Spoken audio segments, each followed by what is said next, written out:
Hey, folks, thanks for tuning into the show. You can find us on YouTube, Apple Podcasts, Spotify, iHeartRadio, the Podcast Index, and Podcasting 2.0. We'd really appreciate if you download Fountain, find us there, and support us via Value for Value. We hope you enjoy the show. Happy listening. My guest this evening is Tally Mack.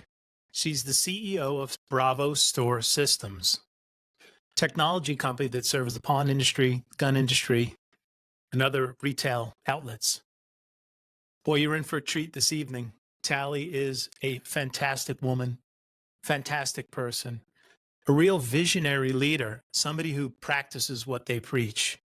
She believes very strongly in culture and feedback loops and very open and encouraging environments that allow people to be themselves. And she believes that brings out the best in people and ultimately what's best for the organization. So let's dive in. Hey, Tally, welcome to the show. How are you tonight? Hi, thank you so much for having me here. You're welcome. It's my pleasure. It's what they say, they call it a Mack attack. I've had two Macks back to back, week after week. That's right. We've got more. It's a good couple of weeks for me, for sure. That's good. Awesome. Tally, why don't you start off by telling the audience who you are, what you're doing now? My name's Tally Mack. I'm the CEO of Bravo Store Systems. We are an all-in-one point of sale system, and I recently launched a personal brand for young women in leadership. That's tallymack.com. Oh, we're going to talk about that. That's for sure. But I want to hear the whole story. So take a breath. And why don't you tell us about, your journey to where you got to today and how you got here? Things we're looking for is, what fueled you early on? What inspired you? And we're just going to go down a road and see where it twists and turns. So the floor is yours. All right, that sounds good. All right, well, my story, I would say, goes like all the way back for as long as I can remember. My dad had a company, and I was like in the very front row of watching him grow it from one store when I was born to almost 50 by the time I was 16. And wow. I feel really lucky for that experience. He moved to Las Vegas. I lived in Reno growing up, and we had this weekend routine every other weekend, which was like fly into Vegas, go to work, go to the office. Then we would go to Excalibur, which is like an old hotel in Vegas, and we would go to like the night show with the horses, and like you eat the turkey on the leg. And then Saturdays we would always go shopping, and as I got older, like I just vividly remember we'd always go to Abercrombie and Fitch. And then Sundays we were back in the office. And then I left Sunday afternoons and I was back in school on Monday. And he had this like just amazing group of people that were working for him. And I got open door access into any office that I wanted to at any time. So whether it was like working at reception, I loved answering calls when I was little, to spending time in marketing. I would spend a lot of time in the IT department, not so much time in finance and HR.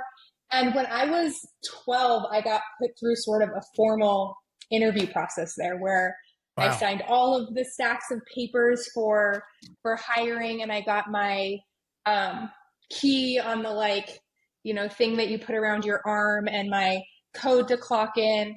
And I started making minimum wage and putting things on layaway in the store. And I just, I could go into any meeting of his whenever I wanted. I just had to be quiet. And so I sat in board meetings and one-on-ones and, really got to see that in action. And I knew that I wanted to do that for as long as I can remember. Like, I just remember thinking, I'm going to take over this company one day. Like, I got to get ready. And I was really a student, I would say, of his.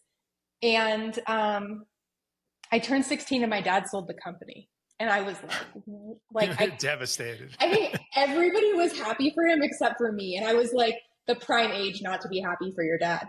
And I was like, I don't know what this means for me. Like, this is what I was going to be like a pawnbroker. Like, I'm fifth generation. Like, I've been here. And I still So I have went my to school. key. I have I my still have key. my key. I got my Yeah. like password. Um, and that chapter like closed really suddenly for me. Like I wasn't, I wasn't brought into the process by any means. I was told like way after it was done, and we just never went into the office again. And um, I was really fortunate because my dad moved to Reno at that time to come sort of like wrap up the rest of, until I went to college. Yep. Um, and then I went to school. I went to University of Colorado in Boulder. I studied communications. I tried business, I tried journalism, I tried advertising, I tried sort of all of the different majors, and sort of chose a broad major, especially as I started deciding whether I wanted to go to business school or law school. Um, Spent 4 years in Boulder, went directly to DePaul University College of Law, got my GED, took the Nevada bar. I get asked a lot, like, why law, why not business? And I spent a lot of time talking to my dad about it. He was just like, you can be in business. If you ever want to be in law, like, you got to go to law school, do it now, learn the language. It will serve you as your career develops. So I It's did great. that. It was great advice. Um, and then during college actually is when Bravo started to be built. Um, and when my dad pulled the other two co-founders together and they started wireframing and coding, really. My third year of law school is when the software was ready to sell. And so I just started selling it right away. Again, I had a background in pawn, so it was easy for me to get in there and to sell to pawnbrokers. I had watched my dad develop a lot of systems. We had implemented his previous like DOS system into the distributed services system, and I remember the conversion. So like even at 23, I felt like I had a lot of experience with like multiple store operators and how to switch systems and change management and how that looks for employees. And so I started selling Bravo in law school. How'd that go for Which you? was it was great. I had like so many awesome like mentor customers along the way. Like I remember I was selling this one guy in Arizona and he had 14 stores, and I like it was at the end of when I was graduating and I went to take the bar, and I just like went MIA for like 2 months while he was trying to buy the software, and he was like, what the fuck, Tally? Like you can't just leave. And I was like, oh, this is like the difference between being a student and being like, having people rely on you, and um being a part of somebody's business and like their plans for success. Um, and so it was really a natural progression. I knew I always wanted to work for my dad. I always wanted to be the number two. I always, it didn't really matter what we were doing. Like I tell people, we could have been like, auto repair people. We could have been like, it didn't matter. You'd be doing it. I'd be doing it. Where are I you in the really love family software. dynamic? Oldest, middle, I'm the youngest? Like oldest. you are. Yeah, I'm the Okay. oldest. And my dad's All right. also the oldest. And so and I'm fifth generation. So I feel like we have like the oldest and the oldest and the oldest. Like you just I think learn over like lots of generations how to do this better and better. A lot of people ask me about family dynamics, but I can't wait to I've got talk to your dad again because man, he yeah, makes me look bad as a father. I mean, no. what he exposed to you and the opportunity he gave you and the seat at the table and do whatever you want, just, behave, be quiet, learn, absorb. Yeah. What a unique but just magnificent opportunity. Not only for your development, but just for your relationship. I'm sure it had to be Yeah. spectacular. It was awesome. It was really good. That My daughter always says she wants to work at Bravo, and I'm usually like, yeah, you can come work here. And now I'm like all of a sudden like hyper aware, like I'm telling her yes, but what if Bravo's not around when she's 16? Like, is this like trauma going to repeat itself of like her saying, I grew up wanting to work at Bravo. My mom sold it when I was 16. Maybe. just I don't know. assure her that whatever it is happening at the time she's 16, she'll be involved in that. It Yeah, might not be exactly. Bravo, it could be something Yeah, else, but that'd be fantastic. exactly. And so after I graduated law school, I took the bar in Nevada. I was an attorney. I never really intended on practicing. But it was a really good accomplishment. I would say I was really proud of myself for doing that. And then I started working full time at Bravo. I went to a leadership program at Harvard right away. Yeah. It was called the Key Executives Program. I think it was 2 or 3 weeks living in Boston on campus. And that was my first like real flavor into like the discipline and education of business, right? Okay. Um, I learned a ton there about culture. That was like the first, I guess, step into culture. It was the time where like culture decks were really big, these like Yeah. 100 slide culture decks and Zappos and all these really like awesome companies putting employees first. And Yep. um, it Tell me was all awesome. about It that. was like, yeah, Let's unpack the culture piece for a little bit. What did you learn there? yeah.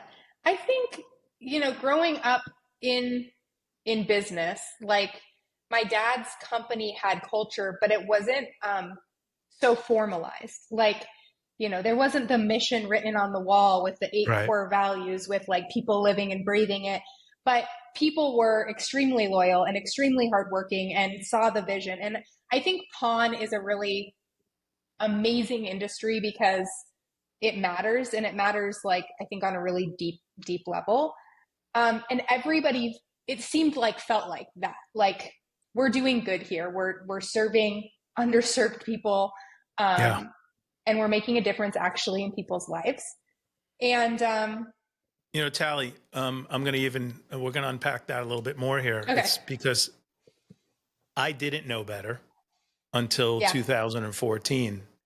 And so I think, I was the chief marketing technology officer of Cash America, yep, the evil company that bought your dad's company and ruined that's your dream, right, by the way. that's But, right, yeah, and so that's how I got to meet your dad. And I was telling your dad on the last podcast that everybody I knew told me not to take that job, that the industry wasn't great. And, it's predatory and it's this, that, and the other thing. And I just went down to Fort Worth and I met with Dan Feehan, and I just got a completely different vision and different story. And then obviously for the 2+ years I was there, I was educated on who the customer is, how we serve the customer there, what opportunities were created. I shared a story in the last podcast with your dad about somebody needing to pawn something, and the reasons behind it was either pride or a necessity for a couple of day float and didn't have family, friends, etc. And then, I'd see the people that would come into the shops, mechanics and contractors and things, and they weren't buying new tools. They were going to get broken or stolen. So there was no way mm-hmm. they're going to get buying a brand new tool. This was like the place. It was the meeting place. I got a couple guitars on the wall behind me from those days for sure, because Yeah, people came in and either pawned and didn't pick up or sold guitars there. But tell me from your perspective, when you say, hey, underserved and we're doing something good and providing value there, explain that to the audience, because I don't think the audience really has a clue. I mean, they'll hear me and your yeah, dad talk about a little bit, but I'd love your perspective on it, having grown up in it. yeah. Well, between 8 to 10% of the population, at least in the United States, but pawn is global, is unbanked.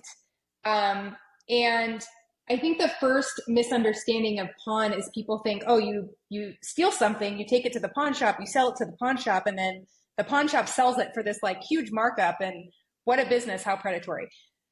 Um, Pawns are like loans, but they're collateralized. And so a Yep. pawn shop is really like a banking institution.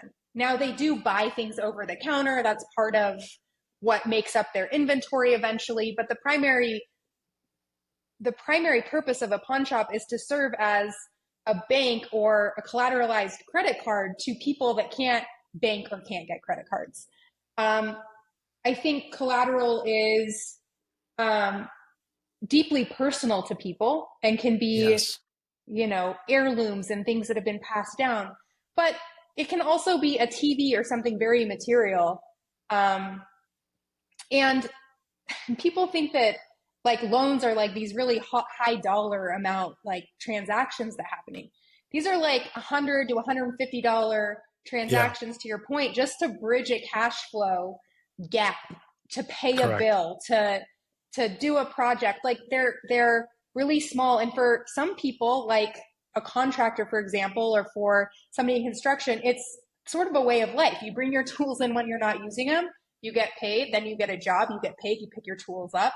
And this whole ecosystem and sort of cycle of people being able to afford their lives in a sort of, goes beyond paycheck to paycheck, and it's a tool for people, and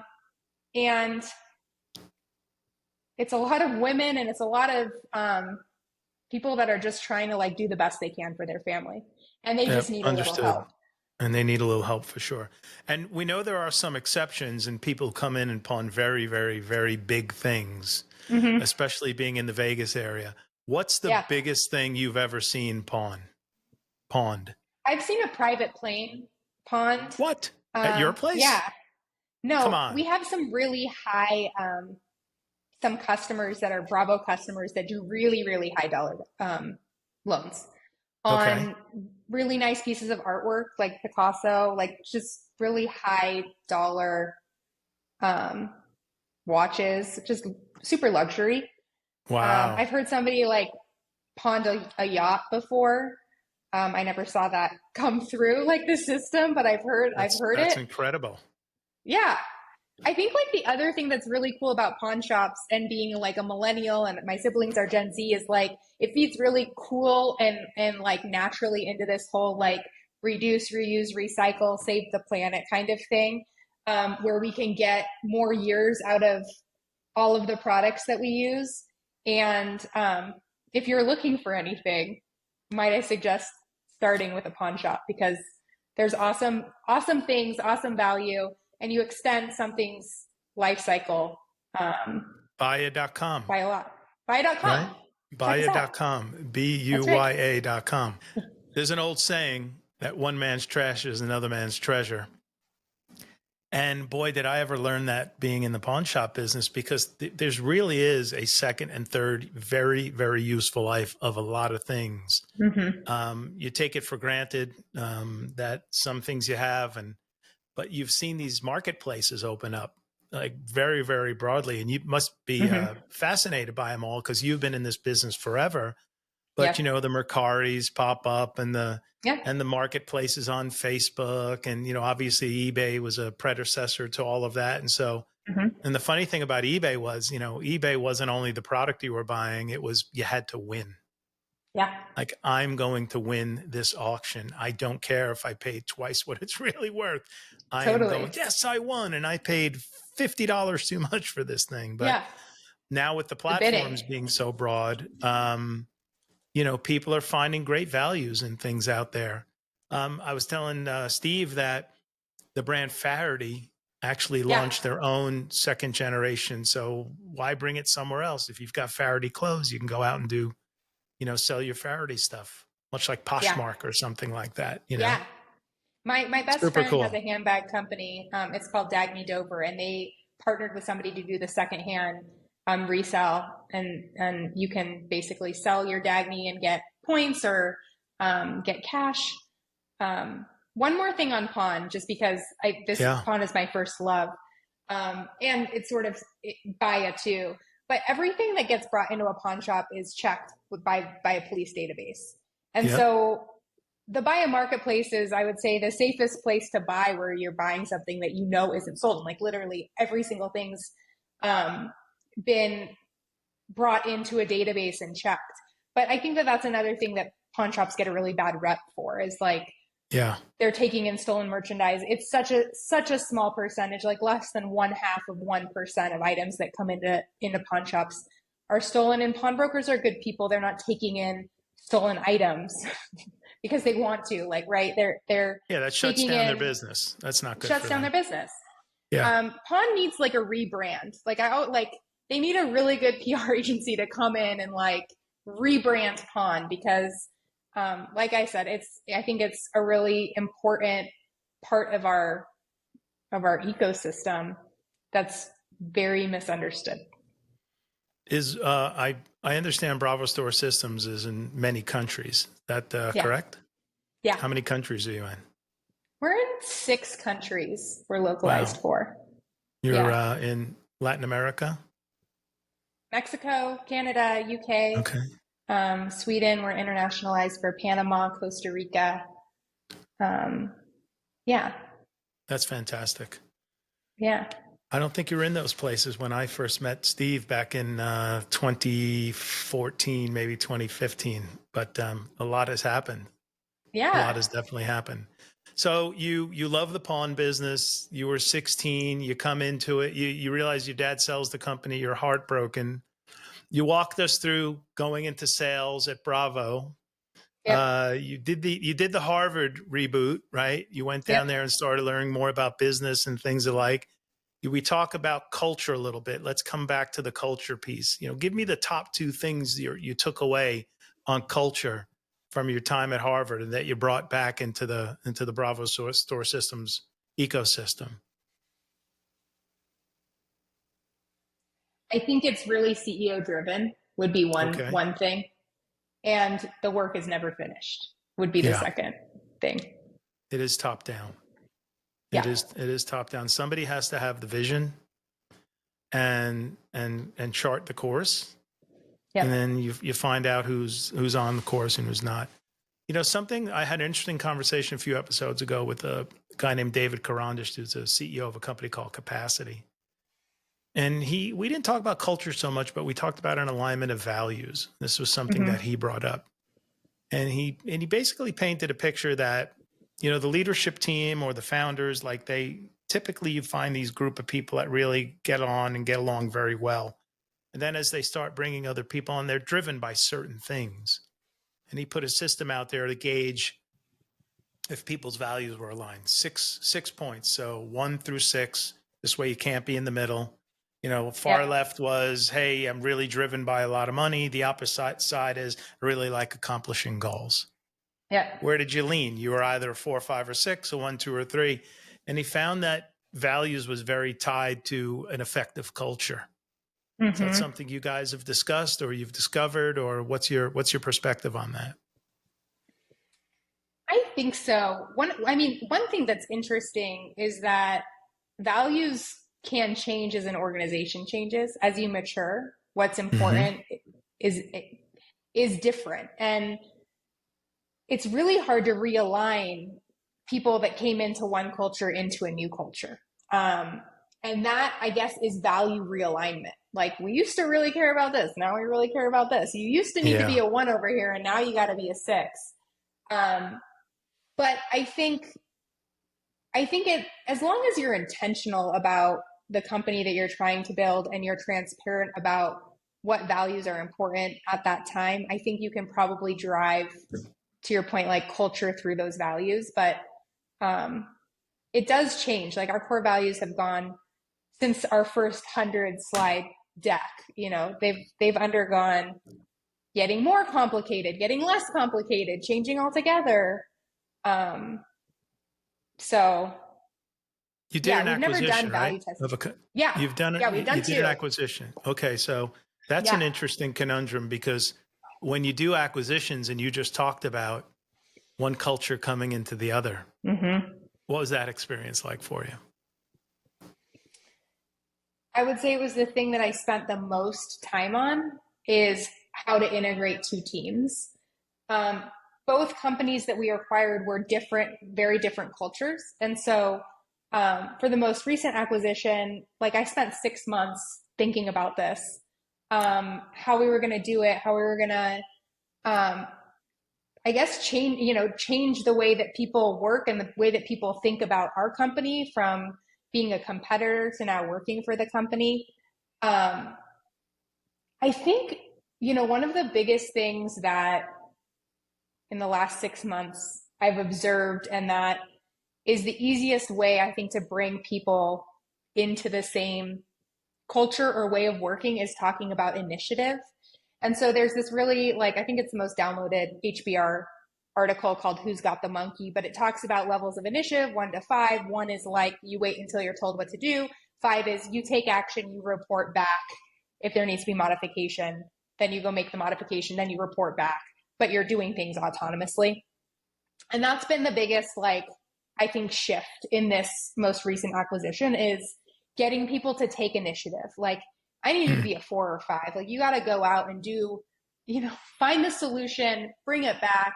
And everything else, I think you can align, right? Like, we're customer focused, we're employee focused. We care deeply about product. We're a product led company. We care deeply about service.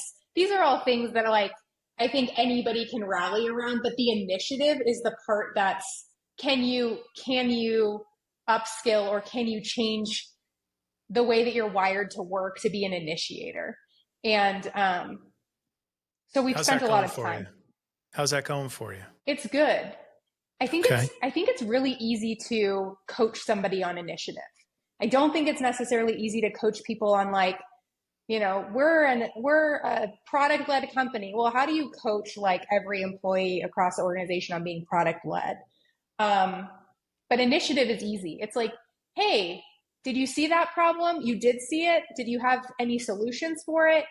Yeah, you were scared to take them. Next time, go pick one of the solutions and go take it. Like, it's really easy to see it manifest. Or if they didn't see it, or if they saw it and they took action, they came back and made a mistake, it's like, that's amazing. Like, we're all about like taking the action, making a mistake, and coming back and being like, wrong course, like, we're gonna go redo that. But giving people permission to do that, it's the easiest way to me to be able to provide like actionable coaching, which is really hard when you're managing people. Like, it's easy to be like, this isn't going well, or that thing didn't go right, but how to get people to change their behavior is hard. You know, you're providing something in the environment there that was a top conversation between me and an executive coach last week. Okay. And there's a buzz term out there that is called psychological safety. Mm-hmm. Okay, if you're familiar with it at all, and it's the notion that you're in a place that you're describing. You're in a place where you're not going to be pounded on for a mistake, where, Mm-hmm. you know, it's an environment that fosters the opportunity to go out and grow and learn without repercussions. I Mm-hmm. personally don't like the term because I think, you know, from all the years I spent in corporate America, when I hear the word safety, I think the lawyers are going to swarm around it and say, Yeah. safety? You mean it's not safe there? You're Yeah. promoting psychological. You mean, what are you doing? You Yeah. crushing people's brains? You know. Yeah. So, and we debated this for, pardon me, we debated this for an hour plus, and I said to him, I love what you're putting down. I love it, and I just don't like the term. Mm-hmm. Maybe I'm just old school. Maybe it's a modern term and I need to adapt. But for me, from my corporate America days, like, if that term would have come in, I think legal and risk, and I think people in HR, they're going to get crazy over that. What do you have a term for what you, because you're describing the environment that he was trying to get to, but had to put a label on it. Do you have something you call that? We don't call it anything. It comes, our one of our core values, our first core value is our pulse comes from our people. And it really isn't about, it's about understanding and allowing people to bring their uniqueness into the organization. You know, we had one core value that was like, one team, we crossed the finish line together. And then there was like, we seek excellence. And it's like, well, are we bringing poor performers across the finish line, or are we just seeking excellence? Like, what does all this mean? I think taking a really like employee uniqueness perspective first allows people to bring experience and try it. And I onboard all of our new employees. I do the welcome to Bravo thing. The most important part of this like conversation with them is obviously getting to know them and why they chose to be here. Like, I always ask, how do you like to be recognized? Some people don't like public recognition. Some people just want it from their colleagues. So really trying to understand that. And then the last thing I always talk about is that fresh eyes are our biggest opportunity for growth, because you haven't yet been sold on, we've just always done it this way. Yeah. And so I ask them, like, write down everything that you hear we've always done it this way, anything that you think other companies that you've worked at have done better. And in 1 month, I'm going to come back to you. We're going to meet in the same kind of format, and we're going to talk about it. And this is across every person within the organization, a level 1 tech support, all the way up to an EVP of product and development or something. And whenever I come back a month later, they're like, are you sure you want to know? Are you sure you want me? And one person always starts. And the best, I mean, you can handle feedback so many wrong ways. I think the right way is like, thank you for your feedback, and ask more questions and be more curious and more inquisitive. That sets the stage for people being able to go out and try things and make mistakes and provide feedback. That you have to start from somewhere. I think that's the best place to start is critical feedback. Like it's the only way to make the organization. Nobody gets better by being told like we're great. Like I'm you got to be told smirking sorry. I'm smirking because I picture like day 31 coming around and everybody going, "Where's Johnny? What happened to Johnny?" Well, met with Tally yesterday. Guess she didn't like that feedback. Yeah, what happened? He unloaded on her. Everything we're doing is wrong. No, I mean, I'm just kidding around and joking, but I mean, it takes a lot of corporate confidence to do that, because I had somebody on a podcast early on who works at very big companies and said they don't want to know. Like it's so big and the bureaucracy is so big. You're in such a precious spot in your organization with the vision you have and the foundation that Steve set in and the way he did things up until the point that you took the helm. And we're able to grow on that. But, he's in the big company. He said they asked him to do a review of a project and he came back and said, you had $20 million in the budget. 20 million is spent. You're not even halfway done. You're going to need a minimum of 15 more. And the business doesn't think they're getting anything they asked for. And nobody wanted to report that news. So it was like, your assessment was wrong. Said it turned out I was almost to the dollar right and to the time. Yeah. And but my point is the environment didn't allow for that kind of feedback. At what point won't you be able to do that anymore? How many employees do you have now? 100 something? We have 140 employees. Okay. I don't know. I mean, I've always that welcome to Bravo meeting to me is the most important when it comes on my calendar. And it's the same deck that I use, but I prepare for it like it's the first time I'm doing it every time. It's like, to me, we talk about what our goals are, what our most important number. We talk about culture, and it's really about getting to know every single person that works at the company. I hope to do it forever. Like I can find an hour on my calendar once a week or once a day. If we were onboarding like dozens of people a month, I would find time for that meeting. But I think you have to want to improve, and the feedback has to go to somebody that can do something about it.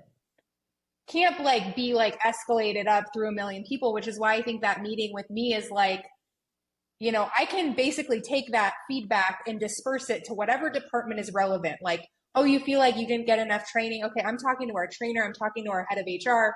I'm saying, hey, we missed on training. Oh, our, documentation over here is where I'm going right to that person. Like, you fix it. Like, we need to fix this documentation today.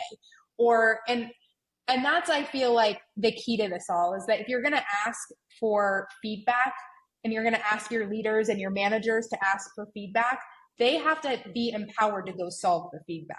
Otherwise, you just end up with people giving feedback and nothing's going to happen. And people will eventually stop giving feedback. Do you react to every single piece, or do you validate the currency of the feedback? I think I react to all feedback. Okay. Some things are low-hanging fruit. Like, I can get this done for you in the next 5 minutes. Some is if there was an easy solution for this, I would have done it, but I will add this into a conversation with XYZ people. And sometimes you have to set people's expectations. There might not be immediate action on this. I'm grateful for the feedback. We'll see what we can do. But it's not always we can't change the course of the ship every time. What's the most surprising bit of feedback you've received through one of these sessions? And how did it change the organization? I think feedback about onboarding and a new hire's first week at Bravo totally changed the way that we onboard people. Okay. Letting people sort of onboard and fly by the seat of their pants and it's on the job kind of training without really clear structure gave me the most feedback. Like sometimes, Okay. another really important, I think, piece of feedback is like setting expectations. For a long time, people got into like our company wide meeting and they had no idea what anybody was talking about. Like we never level set, like, this is what a company wide meeting is, and this is what we're after, and this is the goal. And this is at every company wide meeting, you don't want to be like redefining the terms of every single thing that you're talking about. But new hire onboarding is the time to do that. Right.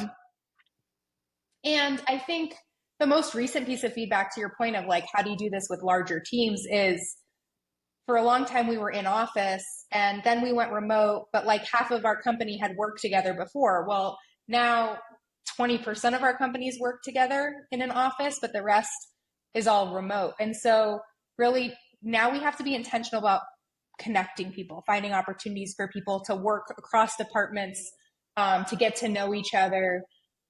That's one of those things that's like, okay, this isn't an immediate solve. Like this is a hard part of running a remote company. The only thing we can do is like really try to put into place a plan of how to do this better. How's that going for you? How's that journey? It's hard. Yeah, it is hard. It's It hard. is hard. It doesn't always like work. Sometimes you have like really great intentions for something and it's a flop and it's like, wow, I just wasted 1 hour of 140 people's time. Like that sucks. But Yeah. you got to try it. You've got to like, you have to be willing to like take some risk and you're not going to nail it every time. I just hate wasting people's time. Like I've got this great idea. We're going to bring 140 people together. We're going to do this, that, and the other. And it's like a waste. It's like, wow. I just met a guy this past weekend. I was down in Fredericksburg, Texas. It's about 4.5 hours from here. And a friend of mine renewed his vows after 5 years of marriage with his wife. It was beautiful. But I met, a bunch of his friends down there, and I met this guy, and I'm introduced as, oh, by the way, this is Paul. He's the oil baron, right? So my friend Adam likes to give people titles, but he's a guy who is in the oil and gas business. And we hit it off. We started talking. We had a drink together that night, and I said, hey, he's out of Austin, and I said, so you guys all work remote? Like, I'm picturing it's oil and gas, it's sites, it's this, it's that. He goes, Yeah. nope. 100% in the office. They said, we tried it and we just couldn't get all the water cooler stuff, the positive water cooler stuff to happen again. So when you talk about being intentional about the things you do, I get it. We have a smaller company than yours. Our all hands meeting will be 30, 32 people. We're not in the office anymore. Heck, I've worked out of this room for the last 7.5 years, almost 8 years, with the exception of going to client sites and to trade shows and conferences and things alike. So it is tough. It is tough. You guys had the foundation, though, of working together. And like you said, now only 20% have done it, so it's hard to continue on. What are some of the things you do that are working to bring together? You said you do some stuff and you hate wasting people's time. I'd love to hear about what that is too, because it's a lesson in, hey, don't do that. But, do you have any things that you've done that have really helped in this remote workforce environment? Teams has a really cool feature where you can create breakout rooms, however big you want. And so sometimes we'll have like a town hall where we'll just break people out into 5 people groups. We'll give people some conversation topics about what to talk about, but that's like always a favorite meeting, like of people's when we ask like, what meetings do you like? Just the opportunity to have 15 minutes to get to know your coworkers and not talk about work. None of the questions are work related. They're all like personal type questions. People that are not in the same departments together, that don't interface together. Another thing that we did is we sort of changed some of the format of our meetings. Instead of just being this like exec meeting, to really be focused on an initiative. And then we include people in those meetings all the way down to level 1 tech support, all the way up. So like we get tons of fresh ideas, fresh perspectives. I think it's really good for all employees to see how other employees are working, to sort of understand what happens in a day of life. It's not just like the exec team saying like, oh, we think this is happening. No, we'll like pull into a group like, the people that it's actually affecting or that are touching it every single day. And it's a good opportunity for, again, people in different departments at different levels within the company with different tenure to get to know each other. That's more in like a work environment than shooting the shit personal stuff. But that's been a cool way to get to know other people. We do offsites. Like I just got back from our office in Tampa. We did a dev team offsite. Okay. Those are expensive, but like I think that they're worth their weight. Having everybody in a room. The thing that I've realized about offsites is really being focused on like what you're trying to achieve. Not every offsite you have to come out with like all these solutions. Some offsites are just team building. Like they're just to have fun. And this offsite leaned that way. It was like a team building offsite. We talked about roadmap and we talked about process ownership, roles, those kinds of things, but it was really to get to spend face time together. And I think when you don't have a ton of offices, you don't have people coming into the office, you're able to sort of carve out opportunities to do that amongst different teams. And you see things like a manager meeting for the first time somebody that's worked for them for 7 years that have never been in the same room together. That's amazing. Yeah. This is a challenge. We just ran for a client of ours, we just ran an offsite for them, one long day where they were heading in directions they didn't know what to do from an AI front and how to empower their business. And I said, let me put something together. I'll put an agenda. Me and a couple of teammates will fly in. We'll walk through the whole thing. Like, we had it all set from 9 a.m. through a dinner. And at the end of the day, I saw one of the people lean over to the chief operating officer say, "And that was awesome. Do you remember the last time we did that?" He goes, "I think it's been 6 years." Yeah. Because everybody's remote, everybody's heads down, they're all working hard. They had the best time. It was the most productive day they claimed that they had. And there was camaraderie as well. We took it out to a nice steakhouse at the end of the night. And yes, those things are expensive, but they're re-energizing. Oh, and yeah. They're like really important resets. And it's hard to motivate an entire team and company remotely all the time.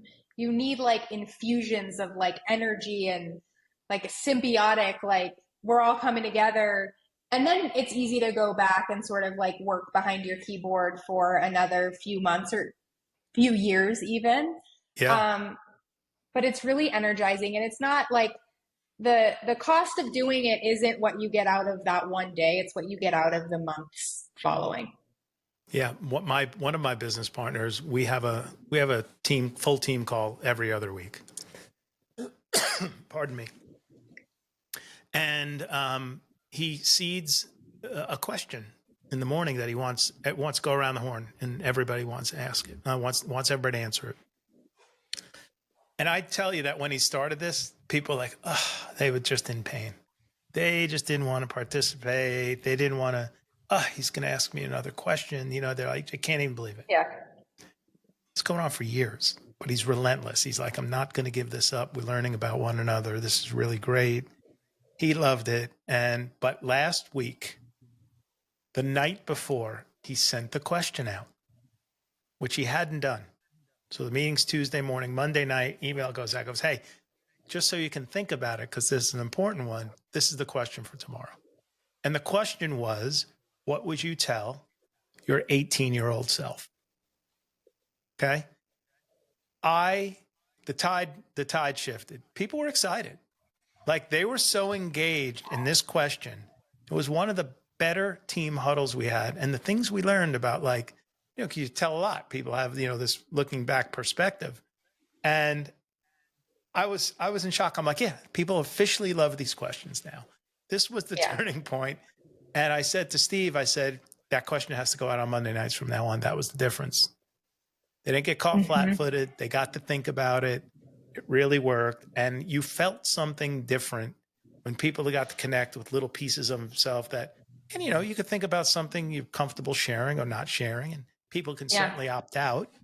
But to your point, getting these and I love this breakout thing, and I'm familiar with that function, but I didn't think about using it that way. And Yeah. that's a neat approach.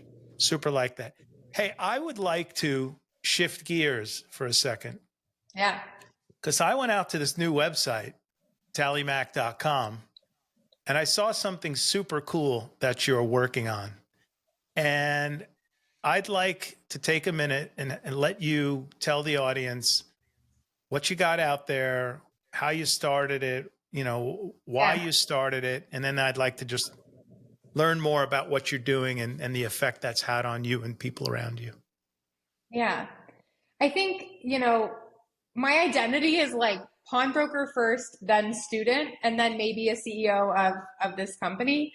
I really like love studying, um, like investing in myself, investing not just in leadership, but like mental health and wellness. And um, I've been doing that since I was like 18. And over the course of the last, 17 or so years, um, I've just compiled a lot of really valuable tools and resources. I've modified them and made them my own. And they're things that I practice like every day that I think contribute to my success, contribute to my discipline, contribute to the way that, I'm able to lead, um, and lead like continuously without getting like burnout or without, I don't know, getting tired of it or feeling like the immense pressure that I think leaders and CEOs are often under. And so I had this idea, like I really wanted to give back to, um, and spend time giving back to women. At the same time, I started thinking about how I could take all these frameworks and actually institute them within my own business. So how do Okay. I get people goal setting beyond just work goals, right? Like I'm gonna lead goal setting sessions that are like 90 minutes that have nothing to do with work, that have to do with, people's personal goals and what's important to them, and get people reflecting on what they're proud of. Um and so as I started doing this, like the feedback in the, like you've got people that just don't want to goal set or don't want to do these things. But for the most part, the feedback was like amazing. Like I want to do more sessions. Um, we always do goal setting at the beginning of like a monthly company wide as an example. And I felt like I was sort of onto something like, okay, I'm putting together this content for my own company. I'm getting people giving me feedback that it's really resonating. And it was really resonating amongst women that are trying to find their place in career and in motherhood and in being a parent and being a wife and like all of the things. And some of these frameworks were just like really helpful for people. And I was like, started thinking like, I'm creating this for my company. Maybe I can leverage this to a greater audience. Um, Also, I've been away from being a creative for a really long time. We have a kick-ass marketing company. We have the most amazing creative director. I hardly do anything in Canva now, but it used to be Photoshop, where I'm creating like work product of my own. And it used to be my favorite part of what I did when I was, um, coming up and in the business, was like coming out with marketing content and advertisements, and I just didn't get to do it anymore. And so it was sort of a challenge. Like, can I dedicate 15 minutes a day? Again, this is like a frameworky type thing, but like Yeah, sure. 15 minutes a day for 3 months and launch something that's meaningful, totally free. Um, and I started getting feedback. My sister's 23. I've got a million babysitters for my 6-year-old. I started getting feedback from like young women, like, what are you struggling with? What do you want in your career?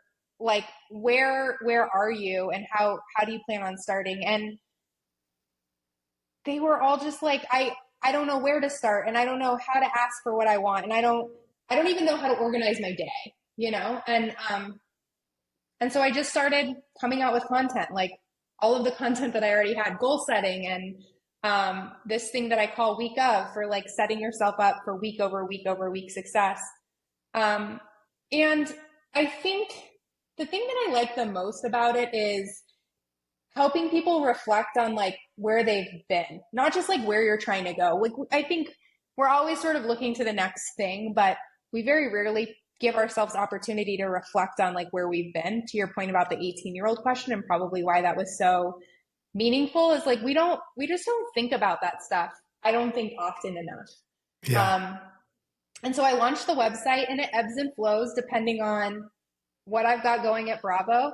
Like right now, Bravo is all encompassing. I have no bandwidth at the end of the day or energy um, to put out a ton of content, but I love doing it. It gives me energy. I think it makes me a more intentional leader actually at work. So it's this really like reciprocal thing that's ended up happening where when I'm thinking about my brand and how I want to help women, I end up like being able to pick that up and like, okay, I'm going to take that to this meeting. Or when I'm in a meeting and something resonates, I pick that up and put it back into the personal leadership brand. And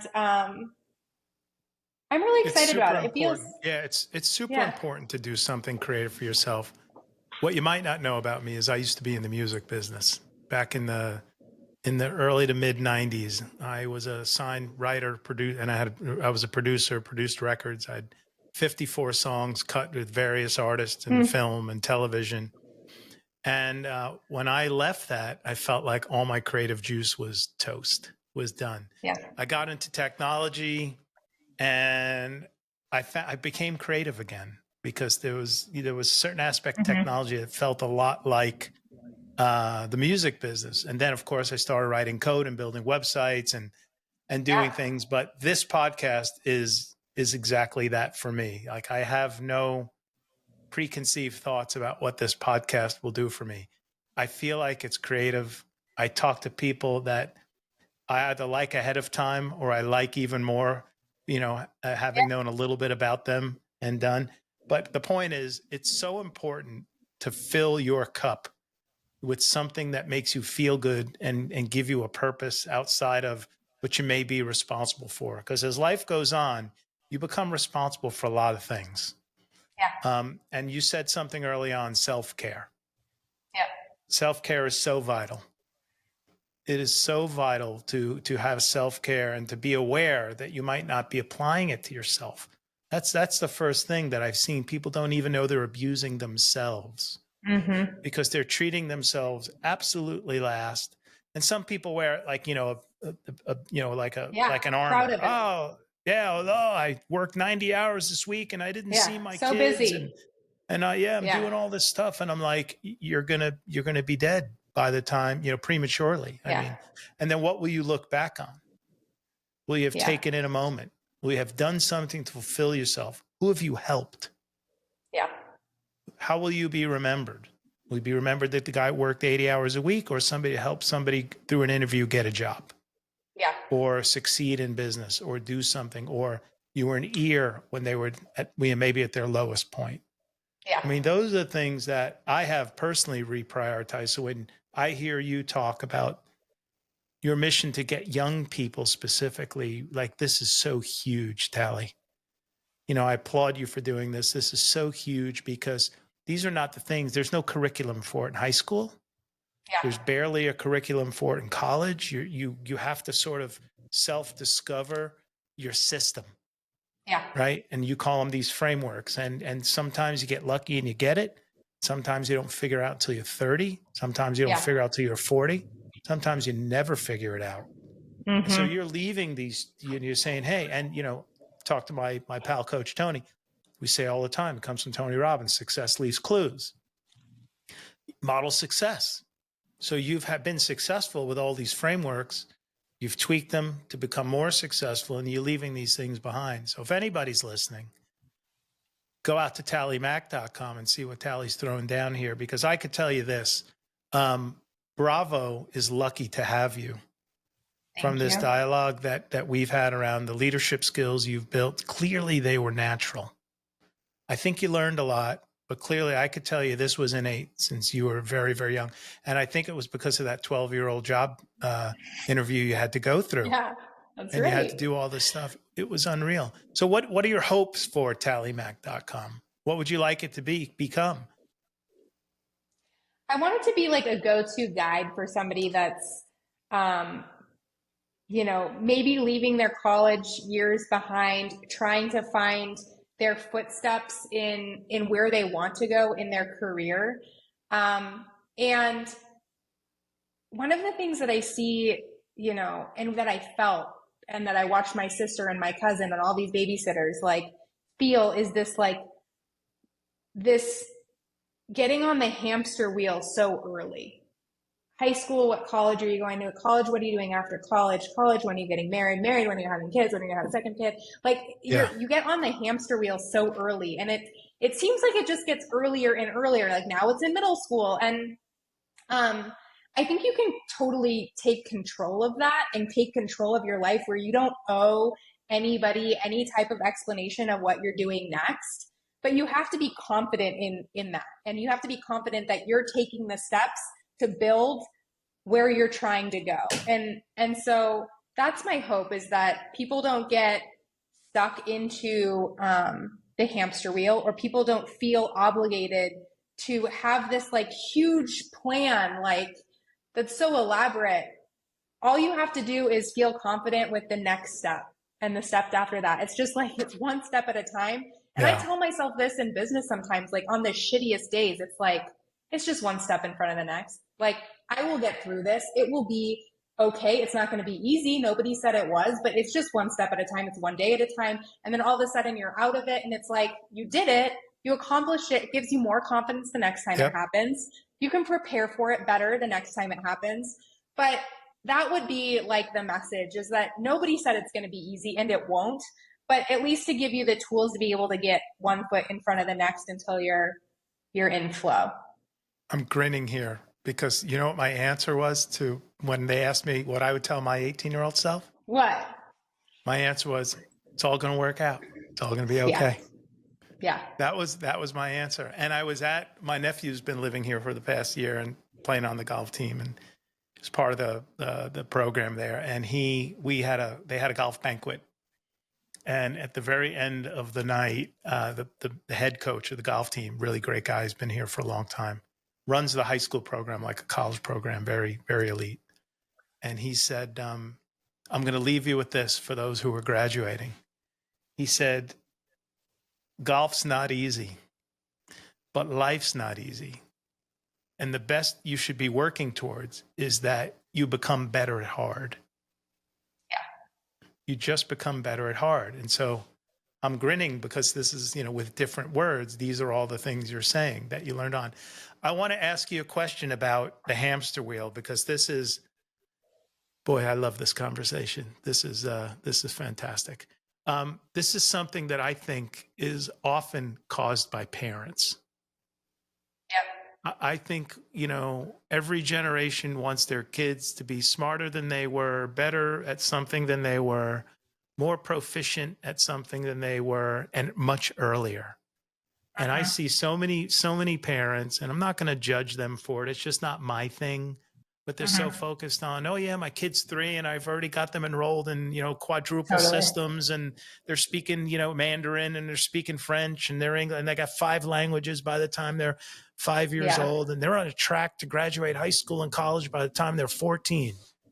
Boy, talk about a hamster wheel. I mean, I'm out of breath thinking about it. What's your thought on the balance there and parents' role in that? It sounds like Steve did a really good job, and your mom, I've not yet met your mom, but Steve, your parents did a really good job at providing you that lane that you can, they can teach you work ethic, they can expose you to something, give you a passion. But sounds like, I hope I'm not wrong here, sounds like they didn't force the wheel on you. Like they let you run at your own speed. So a moment for my mom, because she's like the most incredible person. My mom was in the hamster wheel. My mom was a swimmer. She was actually the first female athlete in Nevada to be granted a Title IX scholarship. She was like an insane swimmer, and was just pushed that way her whole life. And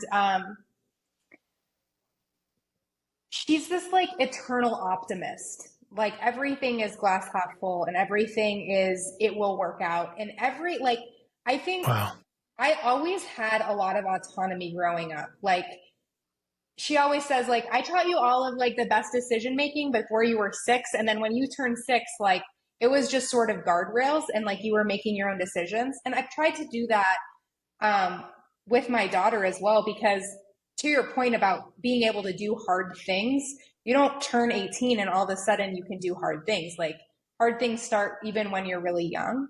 Um, Parenting philosophy wise goes, um, I really try to be mindful of letting my daughter become who she's going to become.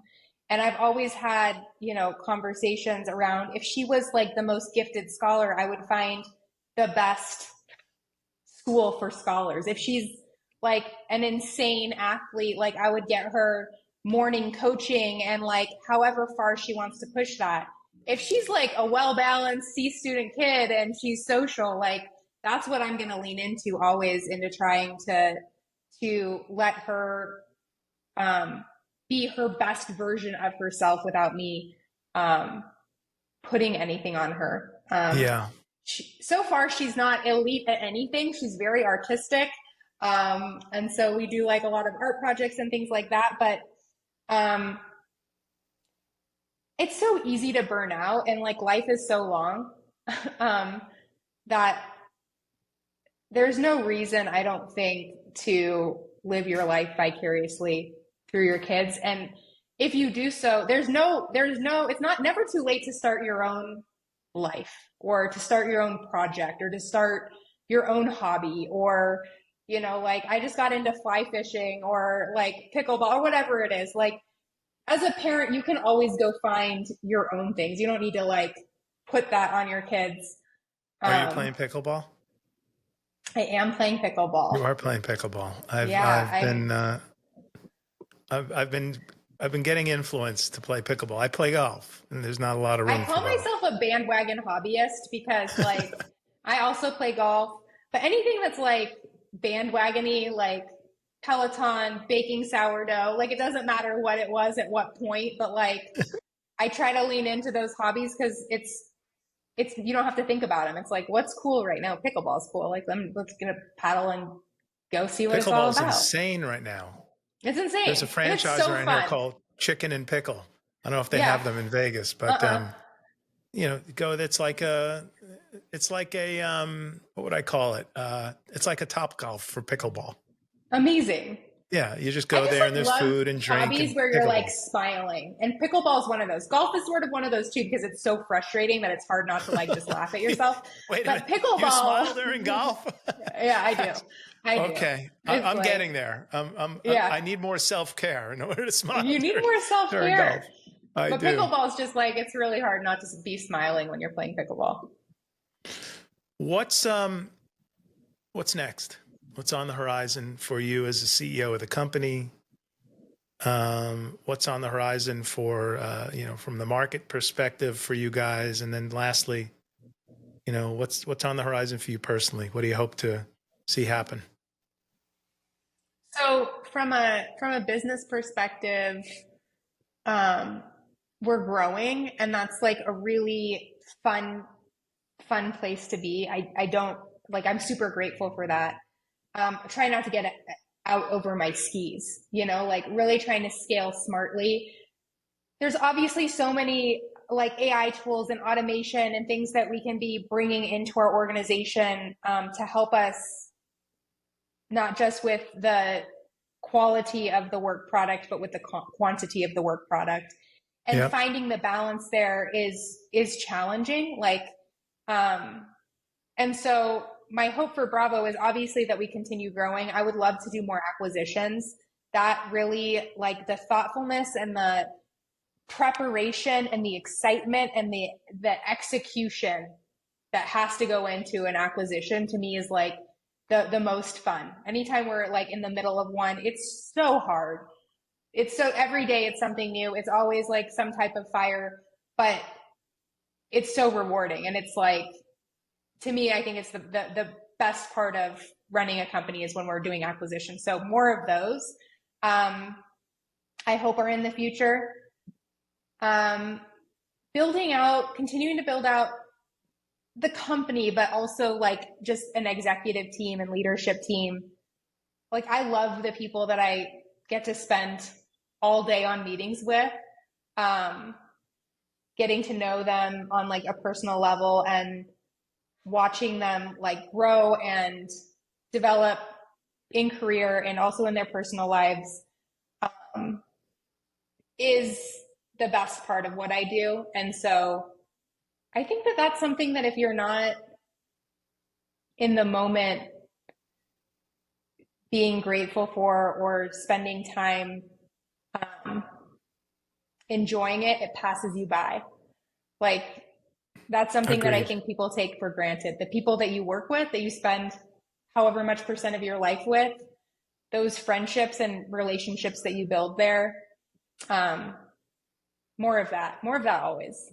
Yeah, Um, it's a tough slope too, though. You know, um, yeah, when I was very early on in my career, the company used to on Thursdays pour out from the office and beeline right next door to this, I guess, this bar and restaurant, and I never went. I never went, and my wife would say, "Man, I don't understand. Why don't you go next door? Like, you know, they're all asking, how come you don't go?" And I said, because they're all getting blank faced. They're all getting, you know, they're all doing stupid stuff, and they're going to work for me someday. yeah, And that's not going to work out. And they did. It did work yeah, out. I had my head down, and I had become the CIO of that company and one of the executive leaders of the organization. And you know, if I were puking in the bushes, so to speak, on Thursday night, it wouldn't have worked out. So I love the relationships I've personally made through business. They've been fantastic. I had a birthday party here back in April, and more than two handfuls of the people who were in the room are people I've met and been friends with for decades through business and made great yeah. relationships. So I cherish those as well, big time. Do you think Bravo will ever go back into the pawn business and go beyond being a software company? I don't think that that's a chapter of Bravo's life. Whether it's a chapter Okay. of my life or my family's life is maybe, but we're Okay. really good at building software. And I know that there's these, you know, huge organizations that do a lot of things really well, but we're really good at software. And so I'm going to try to stay in our lane and continue developing product, not just for Pawn, but for other small businesses. Mm-hmm. Um, and try to grow and stay focused in that segment of what we do. But Pawn will always be, you know, sort of on the tip of my tongue of It's your first things that love. I would maybe want to do. Yeah. It's your first love. Did What you other ask Steve business? that? I didn't. Oh, that would be a good question for Steve too. We I talk did about not it all the ask time. Steve that. Really, I bet I did not ask Steve. But you know, he lights up in his early days of Yeah. sitting at his parents' and his grandparents' table and all of that stuff, much like you do, getting your I think interview at Steve's answer 12 would and your be, key. I think about it often, and then after 5 minutes, I decide no. Yeah, no doubt about it. I mean, Yeah. it's a lot to it. Yeah. It's a bit of a grind getting it up off the ground, I'm sure. Yeah. What other verticals are you going into? So you mentioned something about your software for Yeah. other businesses. So we're in the gun vertical, FFL software. Anything that's really compliance driven is where we excel. But on a broader retail, like our secret sauce is being able to do used product. I think that we're Okay. really lucky that we know how to do that really well from being in the pawn space. But to your point about Faraday and my friend's brand Dagny, like everybody's trying to get into secondhand. And Yeah. even for their own brands, they're trying to get into secondhand. And resale versus retail, like the growth slopes on that is like resale is where it's at. And so becoming the point of sale provider for anybody that takes in any type of used product in any category, Yeah. as a brick and mortar would be a target audience for what our software does. And so building it for that, building just like the most kick-ass retail point of sale, but that specializes in used product, is where I think Do this you have thing's a potential is.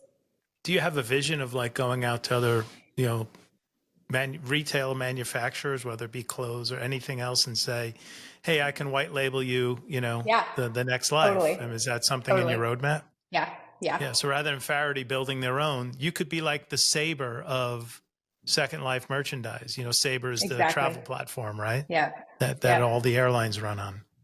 Yeah. Yeah, that's exciting. Boy, talk about endless opportunity there. That's really super, super exciting. And you guys are great at it. So I think that would be a natural fit. Yeah. Well, I will tell you this, Tally. We're at 1 hour and 10 minutes. That went by like it was 16 seconds.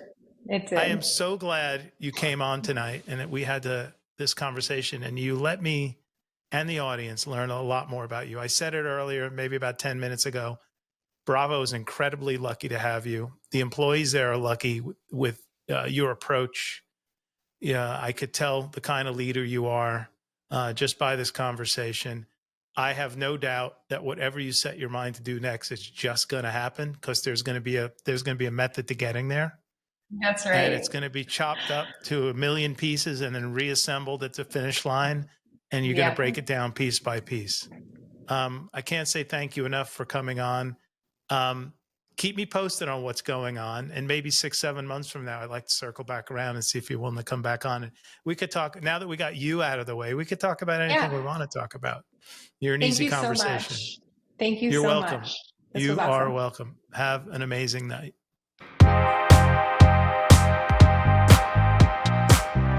Hey, folks. Thanks for tuning into the show. You can find us on YouTube, Apple Podcasts, Spotify, iHeartRadio, the Podcast Index, and Podcasting 2.0. We'd really appreciate if you download Fountain, find us there, and support us via Value for Value. We hope you enjoy the show. Happy listening.